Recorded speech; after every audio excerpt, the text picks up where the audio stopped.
Welcome to Sustainable Farm Insights, a sustainability programme brought to you by the Irish Farmers Journal and Glanbia, Ireland.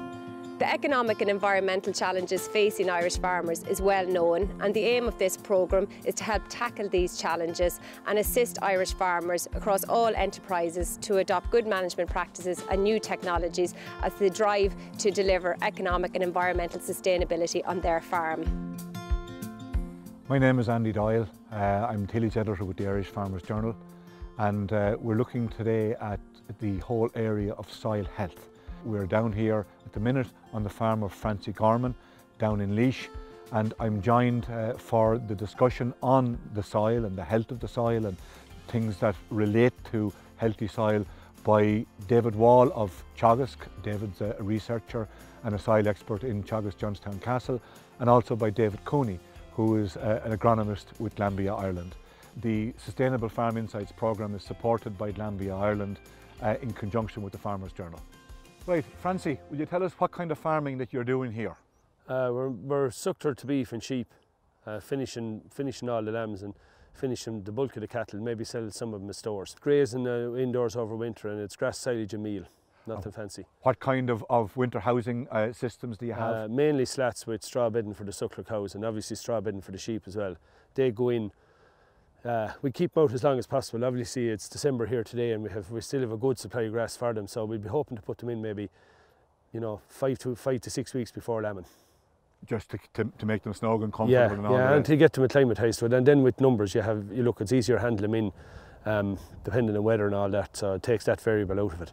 Okay, so basically you're a livestock farmer where grass is your base. Absolutely. What are you doing? Grass grows in your soil. What are you doing to try and make sure that you're maximising your grass growth and that your soil is healthy for your stock? Well look, I suppose we soil sample on maybe every 4 or 5 years, so it's probably about 4 years I think since we last soil sample, and look, we wouldn't have a massive problem with lime deficiency here. We're in a high molybdenum area, which means we have to kind of cut back on the amount of lime we use, but the pH should be around 6.5, I'd say, and you know, we're all the samples come back index 3, and after that then we do try to, you know, rotate the spreading of farmyard manure and slurry around the farm, and especially on silage ground.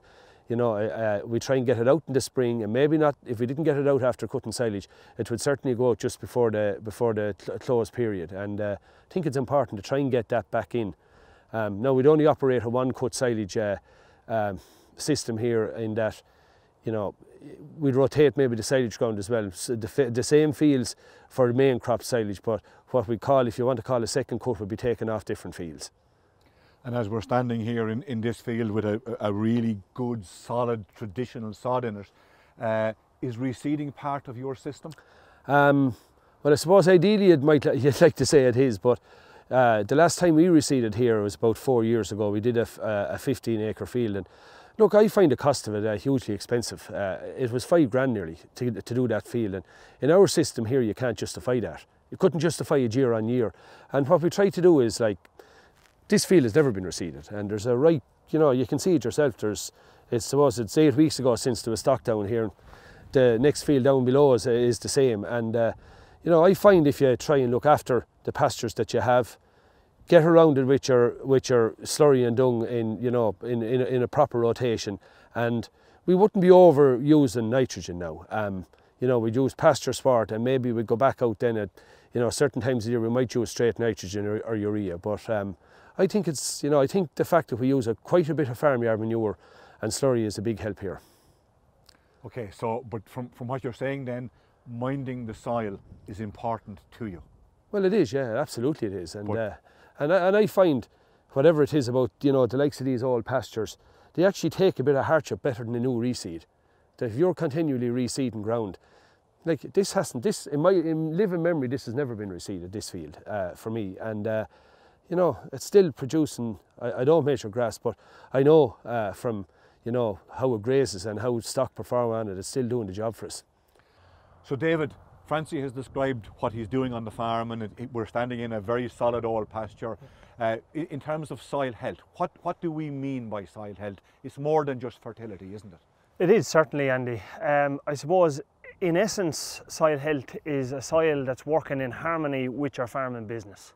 So the key ingredients or the key indicators that we would look at is soil physical health. And when I say soil physical health, I mean soil structure, that the soil is draining, it's able to handle the water, there's enough porosity for the roots to go through, and that physically it's able to take the weight and the pressures that everyday farming puts on it.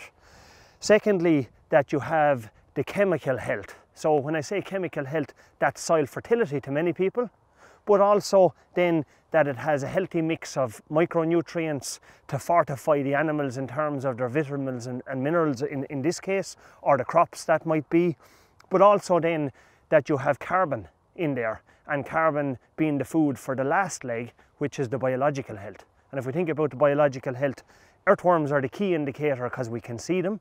So they're nature's plough, as they say. They create structure, they create nutrients by breaking down that organic matter, but also they are all those biology that we can't see. And they are working in harmony with the business, breaking down your organic manure, for instance, as Francie has quite rightly said. He's spreading his organic manure at a time when the biology is still active, the ground is still warm, and that's working in harmony with the grass and then with the livestock on this farm. So can a lot of that stuff be physically seen? How much of that can a farmer see? Can we feel soil health to some degree? Certainly. This is probably the best tool. We think about the soil sampler, and let's just take a look now. Please.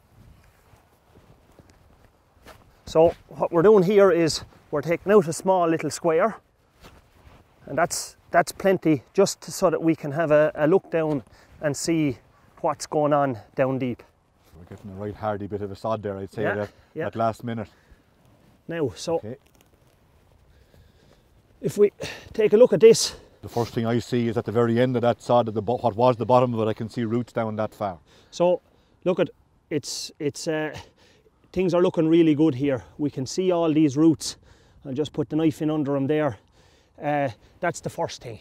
So we have plenty of roots. So this grass sward is not relying on a minimal amount of roots exploring this soil. As I said, the physical health is really good. If we look at the structure here, it's really good, really friable or really crumbly.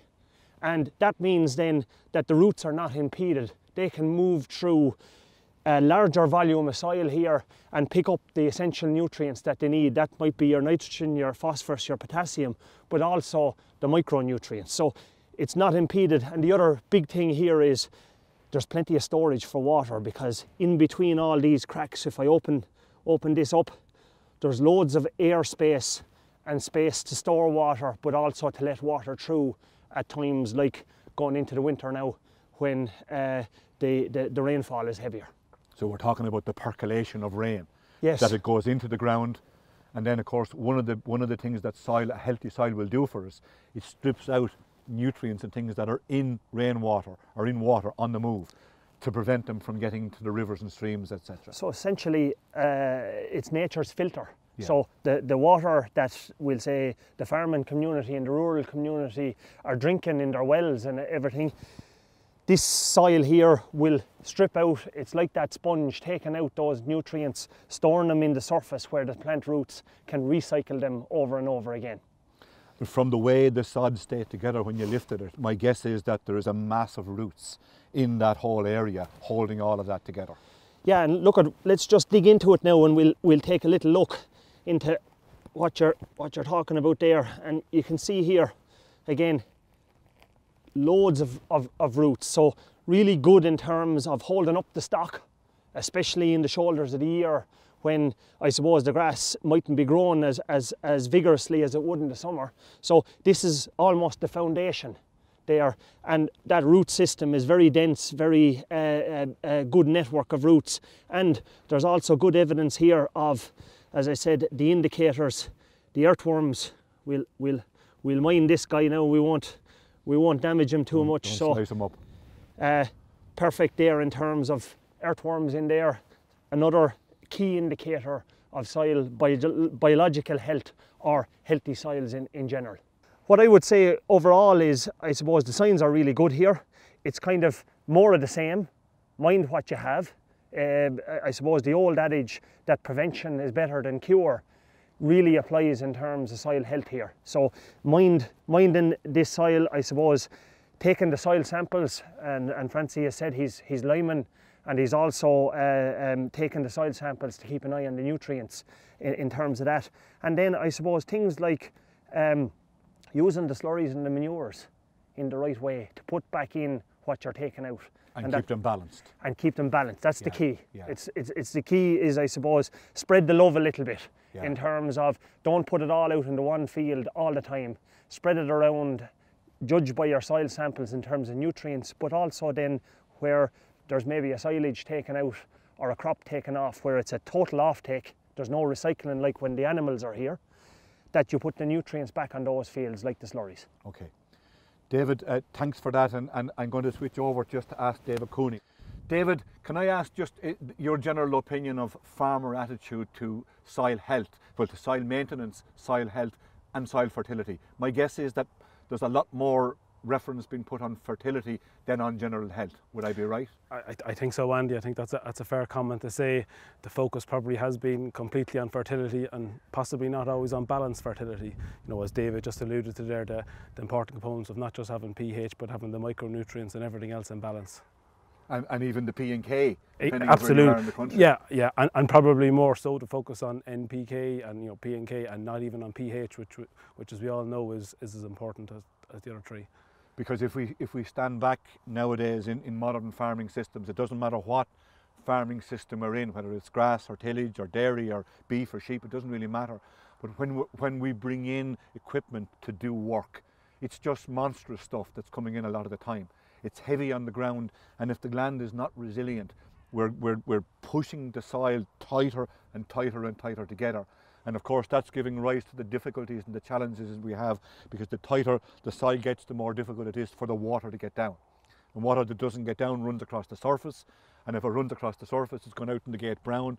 It's taken possibly nitrate and definitely phosphorus with it in that brown, and that's a whole set of other problems that we as farmers are being blamed for, and that we have some capacity to fix with just good management. Thank you very much, Francie and David again. Thank you all very much for your time on this one. Thank you. The summary of a healthy soil is that we have the physical, which is the structure, the chemical, which is the fertility, and the biological, which we measure by earthworm activity. When all of those are working well, then the seat on that stool is providing the ecosystem services which do so much for us. I think it is very important for all farmers to remember that when that soil is healthy, when it's humming, when we're getting those roots growing down through the profile deep into the ground, we're depositing carbon down there. We have roots that can grow more easily. When they grow more easily, the crops above produce more yield. And at the end of the day, the major beneficiary, well, there are two beneficiaries. One is the farmer, because more yield generally is more profit. And the second one is the environment, because we're protecting so many of the ills that we've been talking about for the past number of years now. Thank you for taking the time to watch.